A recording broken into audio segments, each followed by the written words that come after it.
أعوذ بالله من الشيطان الرجيم بسم الله الرحمن الرحيم الحمد لله رب العالمين والصلاة والسلام على سيدنا ونبينا أبي القاسم المصطفى محمد وآله الطاهرين اللهم صل على محمد وآل محمد. Welcome, brothers and sisters, to another Mizan Live session. I say this every week. It's getting kind of repetitive and boring. Welcome to another session. But yeah, welcome to another session. We haven't hit 40 sessions yet, but we're very close. And we have reached article number 123 of the book Shia Doctrines of Shia Islam. And we're talking about, last week, we left off in the middle of the article. I'll just go over what we covered very quickly. We had entered this discussion of bid'ah and innovation in religion. And we just went through the definition of it and a little bit of an explanation on, the lexicon in that regards. But we didn't really get into it. Of course, what's for sure is that bid'ah, everyone knows, is something unacceptable. Not only in the faith of Islam, but in every faith. It just makes sense. You don't need a verse of the Quran or Hadith to tell you this.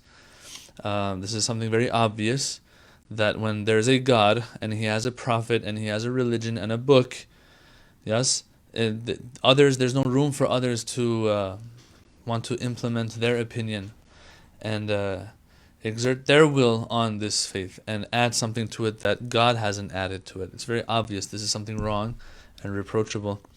But it is very, very bad in Islamic, in the culture of Islam and the faith of Islam. And last week we did go through this hadith that talks about how bid'ah leads to Jahannam and leads to the hellfire. That the Holy Prophet ﷺ said, "Kullu muhdathatin bid'ah, kullu muhdathatin bid'ah." That anything that is unprecedented and is made up is bid'ah. That is what bid'ah is. And of course, this has to do with religion. So it's something that was not there before, and then now you add it to religion. That is bid'ah. Okay, well, what's wrong with that? Kullu bid'ah dalala. If it is bid'ah, it is misguidance. Why? Because if it really deserved to be part of religion, God would have added it into the religion. The fact that God has not put that as part of religion shows that this has nothing to do with your guidance. Which means what? Which means if you follow it as guidance, it is actually misguidance. So kullu bid'atin dalala wa kullu dalalatin finnar. And if it's misguidance, all misguidance ends up in the hellfire. So this was the famous hadith we had last week. As I said, though, we don't need verses of Quran necessarily, although we have scriptural proof for this, but we don't need it necessarily because this is something very, very obvious. But Allah has talked about it, the Prophet has talked about it. Allah in the Quran scolds previous nations for this. Why are you adding things to the book? Why are you adding things to the faith without... Did Allah give you permission to add this? Did Allah give you do you have a sultan from Allah and a reason and an excuse and a hujjah from Allah to do this? To add or subtract and take out from the religion. So this is something that is very obvious and clear. We don't need to really talk about it. But this is very important. This is where it gets a little hard and complicated. And we're going to spend most of our time on this today, if not all of our time on this today. And that is, how do we identify bid'ah? And I said last week, the reason why Ayatollah Subhani is... even discussing this, after we went through the conventional chapters of theology, Islamic theology and Shia theology, what happened was he opens up a new chapter, which usually you don't find in conventional books. And the reason why he opens up this chapter is because one of the reasons why this book has been compiled to begin with is to let others who want to know about what we're all about, let them know what we're all about properly. And so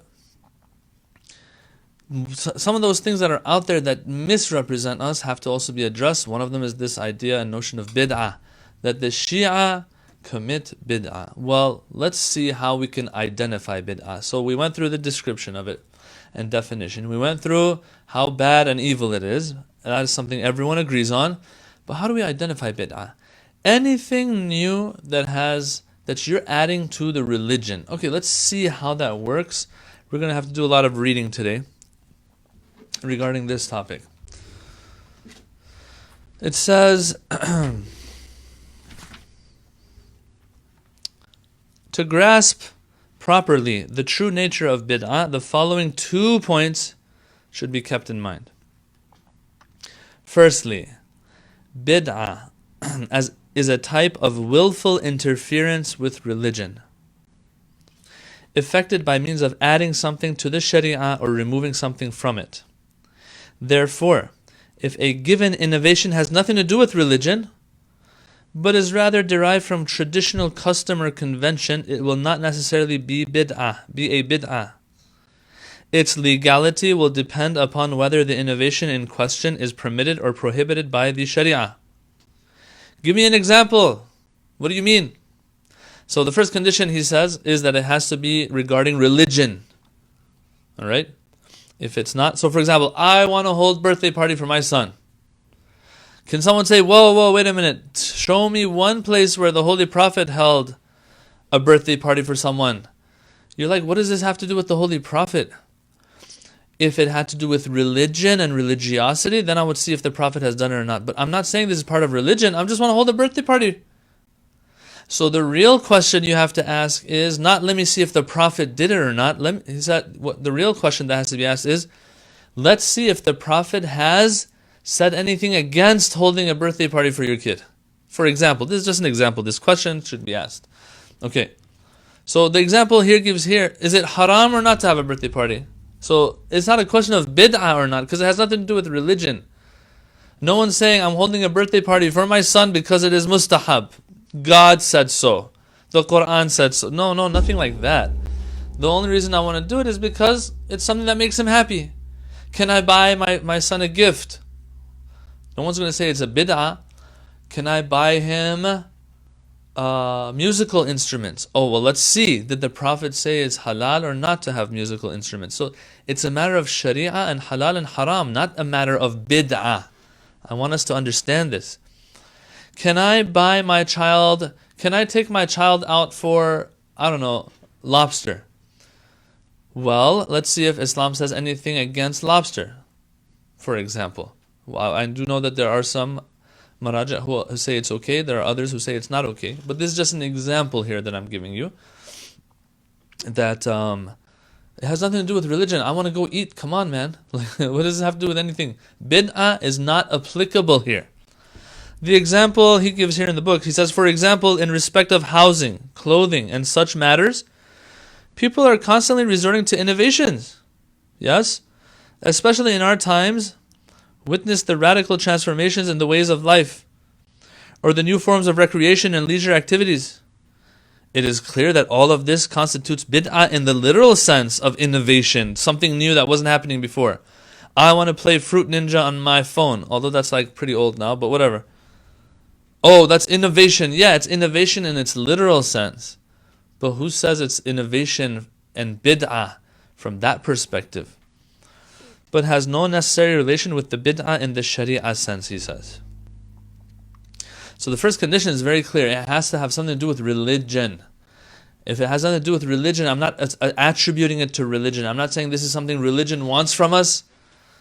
Yeah, then then for sure it's not going to be applicable. The only discussion that can be had is to see whether or not this act falls under the haram categories of the sharia or not. If it doesn't, then you're good to go. I want to drive across America and visit different people and relatives of mine. Or I just want to go for a hiking trip or stuff like that. No one's going to say, oh, well, did the Prophet drive around America? Or what? This is bid'ah because none of the Sahaba did it. No, it has nothing to do with religion to begin with. It's just a form of leisure that I want to have. Is it haram for me to have leisure in this way or not? That's the question. If it's halal, then don't talk to me about bid'ah anymore because it's not applicable. All right. He says, as we have said above, the permissibility of such innovations depend upon whether or not they violate the rulings and principles of the Sharia, as I explained already.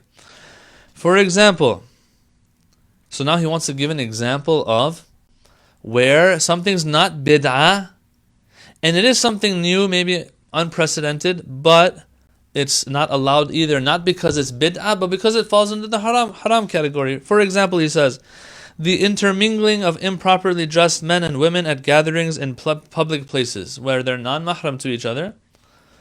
And so this unfortunately will happen.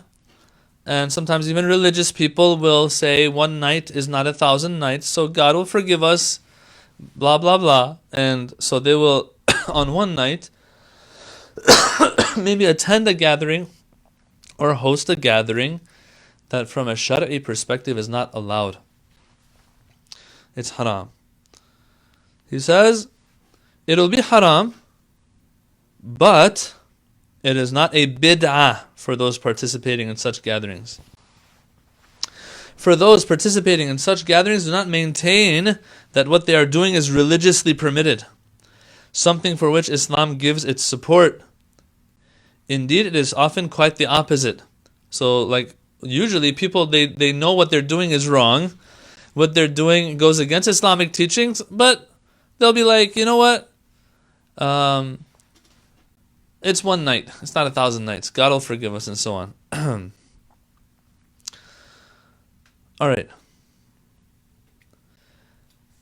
But it can happen that such persons become conscious of what they are doing, that is, breaking a religious rule, and resolve not to attend such gatherings again. That they'll make this decision not to go again. So this is not bid'ah. All right. More explanation, please. To explain this further, if a nation decides that a specified day be a holiday, so you see he's making his way into more relevant and contemporary issues that the Shia and a lot of Ahl Sunnah are called out on. If a nation decides that a specific day be a holiday, but does not claim that this action is a religious obligation, then again, this action is not a bid'ah. And its permissibility must be determined from another point of view, according to religious principles and rulings, Sharia, once again. In the light of these considerations, it should be clear that many innovations of mankind in such fields as art, sport, and manufacturing do not pertain, in fact, to the issue of bid'ah, but are rather to be considered from a different angle altogether. That is, whether they are permissible or prohibited. Can I work in a bank? Oh, the Prophet never worked in a bank. It is unheard of that any of the Imams worked in a bank. So innovation, hello, haram. Bid'ah. Bid'ah is dalala, misguidance. Misguidance is a hellfire. No. I want to work in a bank not because I'm saying Islam has said working in a bank is wajib or working in a bank is mustahab. No, I'm working in a bank because I want to make a halal living. So just because this is unprecedented or wasn't something that was being practiced during the Prophet's time, there were no banks then this is innovation now, bid'ah. Yeah, it is something new and innovation in its literal sense, but it's not bid'ah in an Islamic sense. So the only thing I have to figure out is, would it be haram to work in a bank? Yeah? Would it be haram to work in a bank? And then so that's where Sharia will look at you, the conditions that you have, the circumstances that you're in, your working circumstances, and tell you whether or not this is a haram act because of certain implications that job has. But it's not going to be bid'ah. Okay, I think like we've repeated different examples enough to understand that there's a difference here. Okay. It says, secondly, all right, so point number 1, we're done with it. Point number 2 now. Remember, we were trying to identify. We had agreed that bid'ah is something that is totally rejected in Islam, and that everyone agrees on it, but the problem we have is how to identify it. So he said there's 2 points we have to be able to identify. The first one, the first condition is, it has to have something to do with religion. The person doing it has to claim that this is part of religion. That's why they're doing it. That's going to be a problem. So just because it's something unprecedented doesn't make it bid'ah. Number 2 point is that he says, secondly, bid'ah in religious terms basically entails the presentation of a particular action as a religious obligation, while in fact there is no basis for it in the principles or rules of religion. But an action performed as a religious act and for which there are clear supports in terms of religious law, whether in the form of specific rules or universal principles, I'll explain that later, cannot be considered as bid'ah. So here, he wants to say it has to do, number 1 had to do with it. The first condition was that it has nothing to do with, it has to have something to do with religion. And number 2 point that he makes is that if you are going to attribute it, you're going to ascribe it to religion, you have no proof religiously for that claim. That is what makes bid'ah bid'ah. This, you say, this is something that religion wants, and when you're asked for proof, you don't have proof for it. That's what constitutes bid'ah. But the question is, sometimes we will do certain things in the name of religion even, but there's no verse of the Quran or Hadith that might say that act is mustahab. But I'm doing it because I want rewards from God. Right? And the reason why I want rewards from God is because I feel that this is something religiously encouraged. I'll give you an example, and then we're going to read on. And we'll get the answer from Ayatollah Subhani himself in his book. He's not going to come here, I'm just saying. So, for example, I want to, my son or daughter memorized a surah of the Quran, and so I want to reward them by taking them to, let's say, Toys R Us. Someone might say, that's bid'ah, because you're doing this because you want to reward them for Quran. And we all know that, of course, it's mustahab to reward people who have memorized Quran. It's mustahab to give them a gift. I mean, forget about the Quran part. I want to give someone a gift, so I'm going to do that by taking them to Toys R Us. Someone will say, astaghfirullah, that's bid'ah. Why? Because there was no Toys R Us during the Prophet's time. And you are doing this because you want thawab, you want reward, so you are attributing to the religion. You're saying, taking this child to Toys R Us right now because they memorize the surah of the Quran is something mustahab. Something that God is happy about. Yeah? Something that God I know wants and is encouraging. Where in the Quran does it say, take kids to Toys R Us? Or gift them ice cream? Or whatever. Take them out for ice cream. There is no hadith, there is no verse of the Quran that talks about that. Bid'ah. So once again, this word comes up. And you're attributing it to religion. You're saying it is mustahab for me to take this child out for ice cream. I think the answer is very, very clear. We'll get to it. And he already addressed it with that one little parenthesis he opened where he said, there's nothing to support it, specific rules or universal principles that I said we'll talk about later. But okay, that's the problem. That's the question right now. Okay? We'll get to the answer. He says, in this regard, Allama Majlisi, a great Shi'i scholar, writes, bid'ah in religion pertains to an affair that is originated after the Holy Prophet, one for the permissibility of which there is no supportive ground either in specific or general terms. Ibn Hajar al-Asqalani, so he brought Allama Majlisi, that's Shi'i. Ibn Hajar al-Asqalani is Sunni. He says, a renowned scholar of the Sunni school says, bid'ah is an affair which arises after the Prophet and for which there is no principal support in terms of the Sharia. But an action which is upheld by a religious principle is not bid'ah. In other words, if you do something that you have religious proof for, then you're good. You do it with the intention that it's part of religion. Religion wants you to do it and you have proof for it in the religious text, then you're good. It's not bid'ah. Alright, so he quotes these two scholars, then he says, indeed, whenever we can establish a relationship between a given action and religion on the basis of a particular indication or a universal rule, then it is obvious that such an action cannot be regarded as bid'ah. Okay? So he says, in respect of a particular religious ruling, no further comment is needed. I don't even need to explain that. So, brothers and sisters, for example, we have two things to talk about here in this second point. Right? So we had 2 points. I'm just going back real quick again. 2 points for identifying bid'ah. Number 1, the person doing it has to attribute it to religion. Number 2, they have to have no proof for it religiously. No proof can be of one of two types. No proof specifically or generally. That's what we're talking about right now. Ayatollah Subhani says, I'm not even going to get into not having specific proof. Well, what do you mean? Because he says, why don't you want to get into it? Because it's obvious, right? If you have specific proof for doing something and attributing it to religion, you're good. It's not bid'ah, and no one believes that it's going to be bid'ah. For example, I'll give you a Shia example, okay? In the Shia school, we have enough hadiths by the Imams that push for shedding tears for Imam Hussein alayhi salam. Specifically.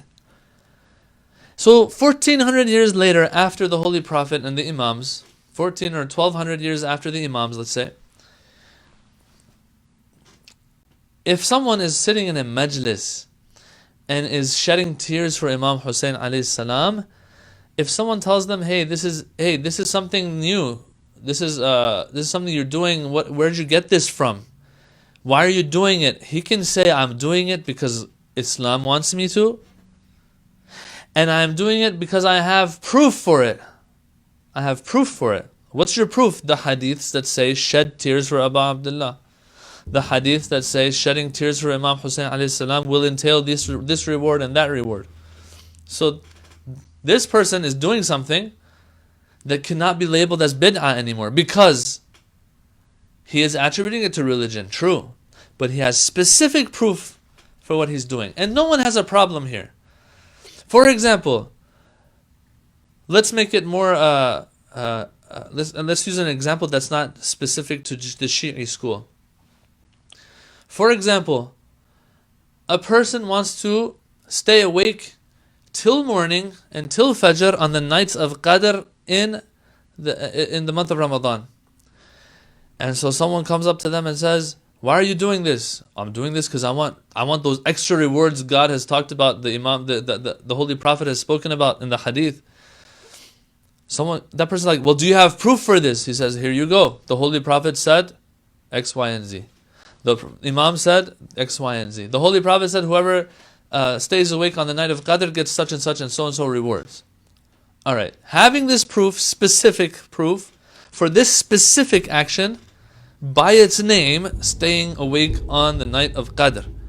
Yeah? Having hadith for that will dismiss bid'ah completely. This is something obvious. I'm doing something because that exact thing has been mentioned in a hadith or in a verse of the Quran. Yeah? That's why Ayatollah Subhani says, I don't even need to talk about this one. That's all he said. He wraps it up in one line. He says, in respect of a particular religious ruling, no further comment is needed. I don't even need to talk about it. But then he goes on. And this is the second part of the second point that we're covering. Once again, let's go back. We're talking about how to identify bid'ah. Number 1, it has to be something someone's doing, attributing it to religion. Number 2, has no proof for it. We said proof can either be specific or general. Specific, we just talked about it. Ayatollah Subhani says, I don't even need to talk about it. It's that obvious. I explained it a little bit. But the second one, I don't have general proof for. If I don't have general proof for something that I'm doing, that I'm attributing to religion, then it becomes bid'ah. So we have to talk about this. And Ayatollah Subhani acknowledges that yes, we need to get into some detail here. So he says, what does stand in need of explanation, however, is the second case, that of legitimacy acquired through universal, general religious rules. For it is possible that many an action that appears outwardly as newly originated, and lacking any precedent in Islamic history, can nonetheless be perfectly acceptable if its essential nature is subsumed by a universal rule or principle of the Sharia. Let me explain that in layman's terms.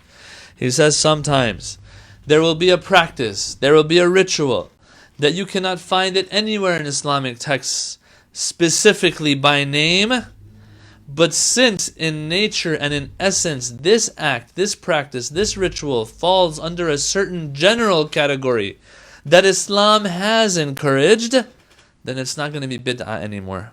This is very important, oh my God.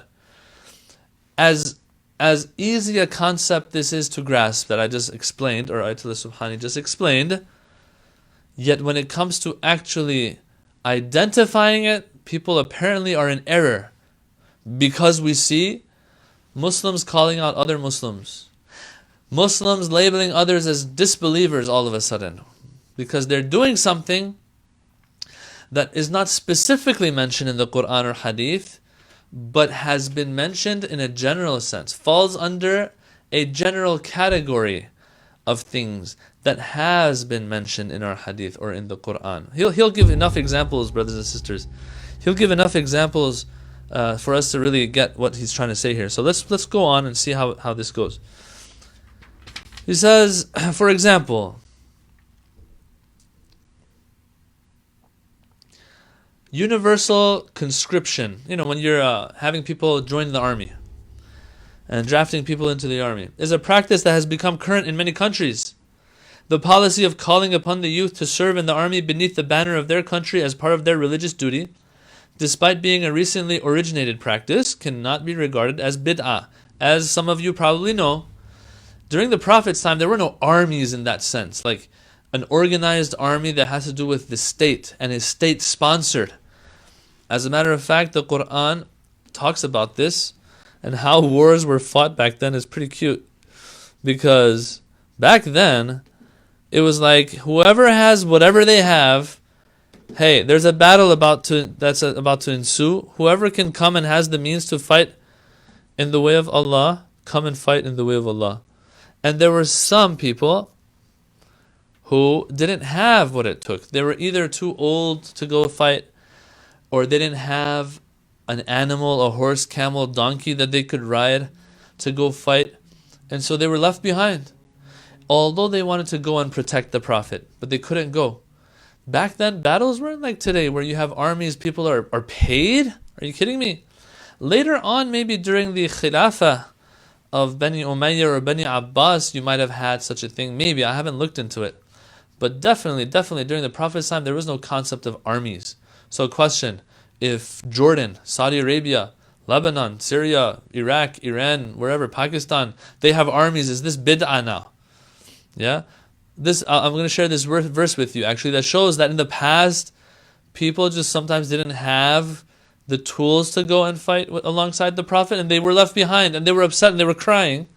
Surah Tawbah, verse 92. It says, when the previous verses are talking about how, those who are weak, those who are ill, they don't have to, go and fight when battles happen. And also, the ones who, وَلَا عَلَى الَّذِينَ إِذَا مَا أَتَوْكَ لِتَحْمِلَهُمْ قُلْتَ لَا أَجِدُ مَا أَحْمِلُكُمْ عَلَيْهِ تَوَلَّوْا وَأَعْيُنُهُمْ تَفِيضُ مِنَ الدَّمْعِ حَزَنًا أَلَّا يَجِدُوا مَا يُنْفِقُونَ. That nor is there any blame on those to whom, when they come to you to provide them with a mount, something they can ride on, right? A donkey, something to go with you to fight. They can't walk barefoot on their feet all the way to maybe hundreds of miles away. So they have to have a ride. And they come to you, O Prophet. They say, O Prophet, is there anything that you can give me that I can ride with so I can come with you to fight? The Prophet says, I don't have anything. When they come to you to provide them with a mount, you said, I do not find any mount for you. I don't have anything to give you. That goes against what we have today. Armies today, they don't have to ever worry about not having a tank to be in, or a Hummer to ride in, or a weapon they can use. All of that is provided by the state. Yeah? All of that is provided by the state. All they need to do is put their lives on the line. Right? Back then it was no. You have to bring whatever you need yourself as well and put your life on the line. And so it says, when you tell them that you don't have anything to give them, they turn their back, their eyes flowing with tears, grieved because they did not find any means that they could use in this way. They didn't have what it took. Yeah? So they're willing to come and fight. Back then, this is how it was. There were no state-funded armies and so on that you tax your people and then use that money to put together armies and stuff. There was none of that. So the question is, now that we're there, that they'll draft youth into their armies, is this bid'ah? Yeah? Well, we have to see. In these Islamic countries, for example, if you go to any of these Islamic countries, you'll find that when they are asking people to join, they are saying that yes, if you lose your life in the way of Allah, you are shaheed, and this is something that God's satisfaction is with. So they're attributing it to Islam. So first condition is met. So yes, it is prone to being bid'ah, but let's see about the second condition. What's going on? Second condition was that there's no specific proof for or general proof for. Specific proof? You can't find a hadith by the Holy Prophet or a verse in the Quran that says, hey, put together armies and draft youth into them and then provide them with the means to fight. You won't find anything like that. What are we left with? We are left with the question of, do you have general proof for this being an Islamic mandate? Yeah? Or not? The answer will be yes, we do. And that's what makes this not be bid'ah anymore. He says, the policy of calling upon the youth to serve in the army beneath the banner of their country as part of their religious duty. See, religious duty, attributing it to Islam, despite being a recently originated practice, cannot be regarded as bid'ah. Why? Because it is encouraged and supported by a religious general principle and foundation. What is that? He says, the Quran says, وَأَعِدُّوا لَهُمْ مَا اسْتَطَعْتُم مِّن قُوَّةٍ. That the Quran says, make ready for them, the enemies of Islam, all thou can of force and might and power. So the verse doesn't say put together armies necessarily the way they're doing it today, but it says, hey, be ready for the enemies of Islam. And if it says that, one of the ways and instances and examples of being ready for such is that we have armies today. Is it haram to have armies? Does Sharia say it's haram to have armies? No. So it's not haram. We don't have anything that says it's haram to put together an army. On the other hand, although this method of armies is something new, but it is backed by general support and general evidence in the Quran, and since it is backed by that, then it's perfectly fine. Someone wants to be prepared for their enemy. How are they supposed to prepare? Well, they prepare through one of the ways is this. And so since it's unprecedented, yet it still won't be bid'ah because it has support, general support. And lots of the things that the Muslims do today that will not have specific support in our scripture and texts will be supported with general proof. I'll give you another example. Let's go Shi'i a little bit more here now. So, for example, the way that we mourn for Imam Hussein today, some of the practices and rituals, some may say they don't fall. We don't have hadith for it. We had hadith for tears, as I mentioned like 15-20 minutes ago. We don't have hadith for these things. True. You might not have hadith for all the rituals. The flag of Imam Hussein, the way we look at it today, for example. You might not have a specific hadith that says, hey, make sure you have flags for Imam Hussein. But doesn't mean that now it's bid'ah or something. Why? Because we have hadiths, general hadiths, that say, look, keep the message and the memory of Imam Hussein alive. That will require symbolism, brothers and sisters. And so symbols will be used. Different rituals and practices will be used. Of course, as long as they don't go against other teachings of Islam. Yes? But if they don't go against other teachings of Islam and they don't cross the red lines of Islam, then just because you don't have a specific hadith for it doesn't mean that now it's wrong. No. It falls in the general category of anything that has to do with reviving and keeping alive the message of Imam Hussein and the memory of Imam Hussein. If it falls into that category, it is something that religion wants from you. It's mustahab. As I said though, there's a lot of other red lines that shouldn't be crossed. That's a different story. But all in all, no one can come and say, because there's no specific hadith for this specific ritual, so it must be wrong, it must be bid'ah. That's in the Shi'i context. Just giving you an example for Shi'i. Alright. From the above explanation, he says, many of the unfounded doubts which have entangled a large number of people can be resolved. For example, multitudes of Muslims throughout the world celebrate the birthday of the Holy Prophet, while certain groups brand such celebrations as bid'ah. But according to the principles we have given above, there are no grounds for regarding these actions as bid'ah. Even if we were to suppose that this type of veneration of the Prophet and this way of expressing love for him is not strictly speaking a part of religious law, nonetheless, the expression of love for the Prophet of Islam and his family is a self-evident principle of Islam. So people, if I don't have a specific verse of the Quran, or if I don't have a specific hadith by the Holy Prophet that says, you must celebrate the Holy Prophet's birthday and have a celebration for it, and cut some cake for it, and have popcorn maybe, and have the kids set up a carnival for the kids and all that. If you don't have hadith or verses of the Quran for it specifically, yet you have a general principle definitely in Islam that says to keep alive the message of and the memory of the Prophet, and to promote the love of the Prophet. If you love somebody, you celebrate them, you celebrate their birth and all of those things. And in the society we live in and the common perception out there, when you do these celebrations for somebody, you are revering them, you are venerating them. And so because of that general principle of revere the Holy Prophet, hold him high, and all of these things, this will be one example of that. Of course, if it doesn't cross other red lines of Islam. So for example, if there is a gathering where Muslims get together and want to celebrate the Holy Prophet's birth, yet in that celebration there is haram music being played, okay, that's for sure something that, we will say is not allowed. But it does not render celebrating the birth of the Holy Prophet as bid'ah now. Yeah?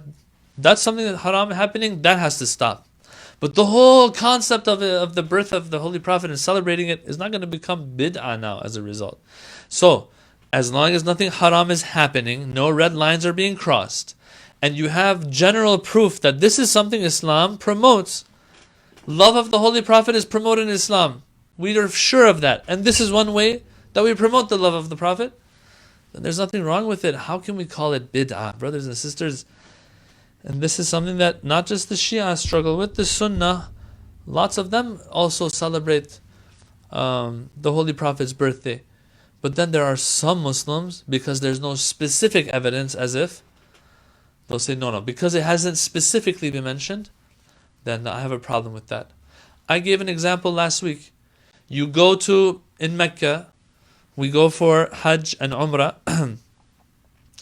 and the Muslims, they want to go up Jabal al-Nur and the Mount of Nur, where the Holy Prophet, the cave of Hira is there.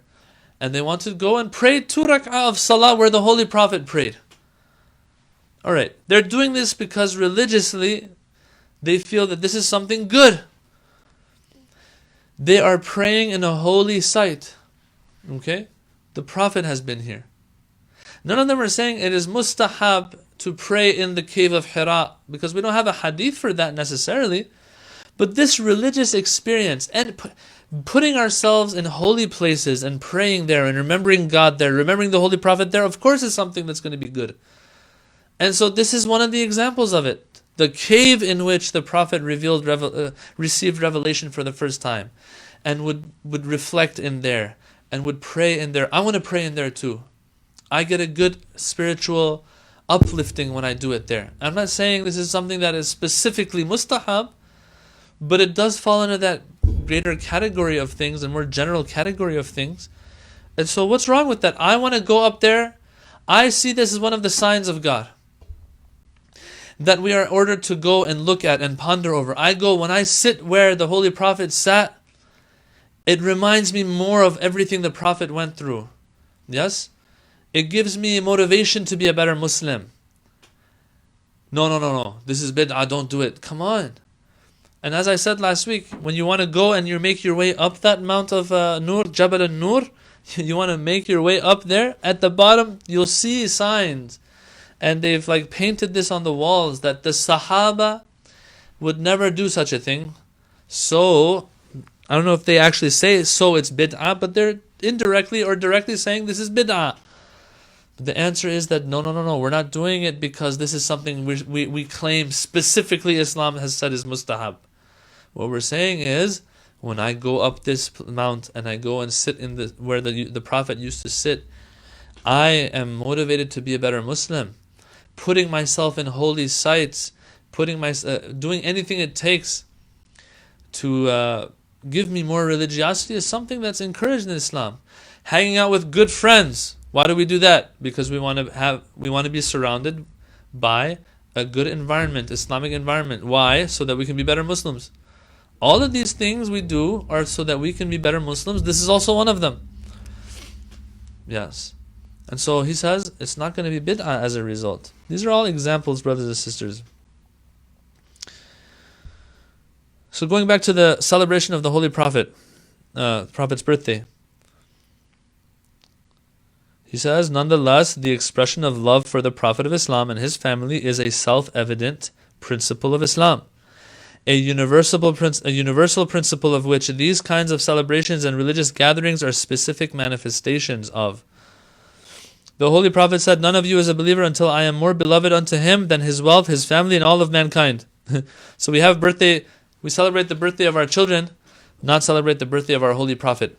When we celebrate the birthday of our Holy Prophet, in a halal way of course, what happens in such gatherings? We remember the Prophet more. We remember the Quran more. We remember Allah more. We send our salutations and salawat upon the Holy Prophet sallallahu alaihi wasallam. All of this is good. Which part of it is wrong? Which part of it is not backed by general Islamic principles? He says it is clear that those who participate in the commemoration of the birthday of the Prophet and his family, expressing thereby their happiness on such occasions, do not at all maintain that the particular way in which they organize these celebrations today is enjoined as such by religious law. No one says that. Think about it. You have a carnival at your center, at your masjid. In that carnival, they put up some basketball hoops. And so kids are shooting hoops, and they're having a good time. And they know that this is because all of this is by the blessing of the Holy Prophet, that they've been able to have such a good experience. Yeah? If it wasn't for the birth of the Holy Prophet, we wouldn't be here right now. But because we don't have hadith that says you should play basketball on the Prophet's birthday, then it's a problem. He says, of course, no one says that. It is clear that those who participate in this commemoration of the birthday of the Prophet, they don't say that we have a specific hadith that says shoot hoops on the Prophet's birthday. No one says that. If they said such a thing, yes, it would be bid'ah. Think about it. If you're eating chocolate cake with white frosting on the Prophet's birthday, and then you say, I'm doing this because the Prophet said, this is how you're supposed to celebrate my birthday. Yes, that's bid'ah. Because you're attributing something to Islam that you don't have support for. Where's your hadith that says, eat chocolate cake with white frosting on my birthday? You don't have such a thing. But no one has such a claim when they're doing such a thing on the Prophet's birthday. On the contrary, he says, such people believe simply that the outward expression of love for the Prophet and his family is a universal principle, one which is stressed in scripture and tradition, and which possesses a range of possible expressions. There's different ways to express it. And Islam has said, hey, express your love for the Holy Prophet. I'm going to express it like this, and I don't have anything that says it's haram to have chocolate cake with white frosting. I don't have anything that says haram to shoot hoops, whether it's the Prophet's birthday or not. Yeah? I think it's pretty clear, brothers and sisters. But it's crazy how people can slowly be distanced from such logic and clear explanations.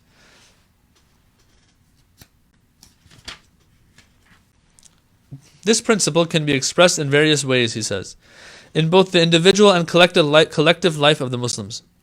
The holding of celebrations and he keeps using the example of celebration of the Prophet's birthday, because this is one of those exact things that they keep calling out the Muslims for.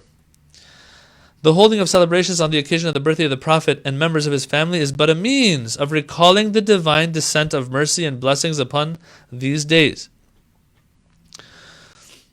It is also a means of expressing gratitude to God. Such celebrations are, moreover, to be found in previous religions.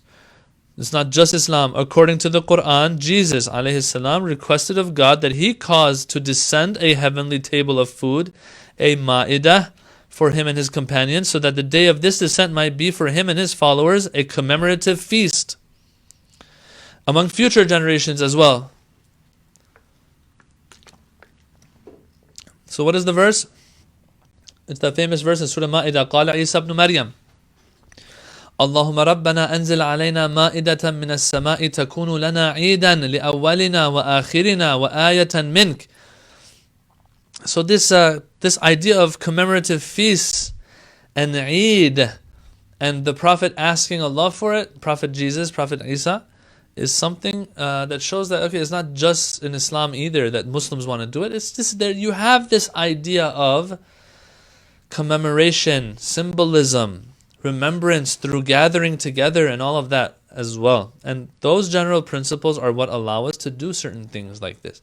It is very, very, very, very sad when you see images of violence and disaster and tragedy that Muslims bring upon other Muslims as a result of this misunderstanding of, oh, it's bid'ah. And you'll find some parts of the world where Muslims are killed, unfortunately, lose their lives, sometimes in these celebrations and gatherings, because other Muslims just see things too black and white. And because there's no prophetic hadith or verse in the Quran that says, celebrate my birthday, they use the term bid'ah, and bid'ah has to do with hellfire, and so as a result, these Muslims are disbelievers, and so we can do whatever we want to them. God have mercy on the Muslims, and God have mercy on mankind from all forms of extremism and literalism. And it's not just peculiar to Islam, you find this problem everywhere. In all faiths, in all walks of life, and in atheism even. And what I'm trying to say is that it doesn't necessarily have to do with faiths.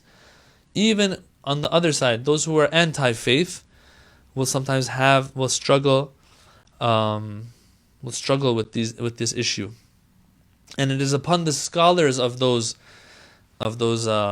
faiths to try their best to refute these understandings with logic, of course. He says, as we have said above, bid'ah consists of a type of tampering with religion, one for which no sound warrant from any authoritative religious sources is forthcoming, either in universal or specific terms. And it must be recalled here that the sayings attributed to the Imams of the Ahlul Bayt are, according to the authority of the mutawatir saying of the Prophet, to be counted as sources of Shia authority as well. So he wants to now remind the Muslim Ummah that, look, we are Shia as well. So far he was speaking beyond Shi'i Sunni. He was speaking in general. So he was using examples that both Shi'i and Sunni are dealing with. Excuse me. Now he wants to add a little bit more. He says, listen, O Muslims of the world, understand that the Shi'i school not only goes to the Prophet and the the Prophet and the Quran for Islamic guidance.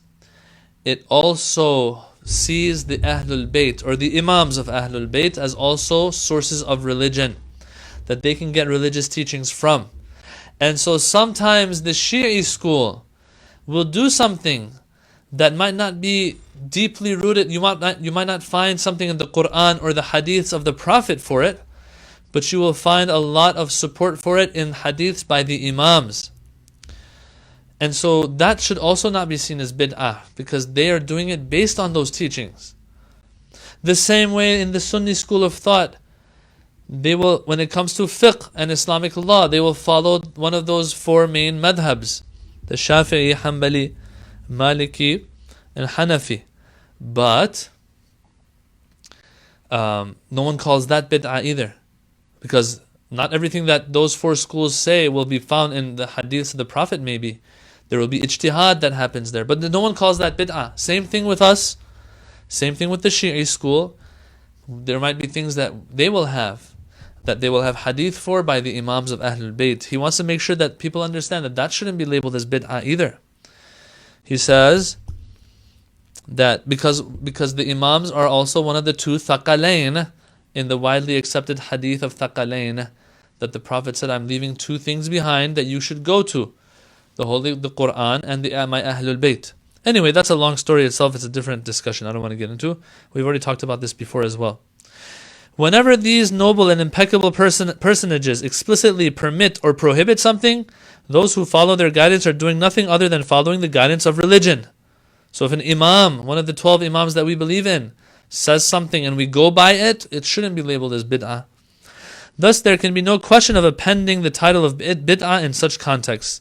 To conclude, bid'ah in the sense of an unwarranted interference with religion is always an ugly and forbidden act, referred to in the Quran as follows: Allahu adina lakum am ala Allahi taftarun. Did Allah give you permission, or are you just making up lies? If Allah gives you permission, you're good to go. Permission in its general sense or specific sense.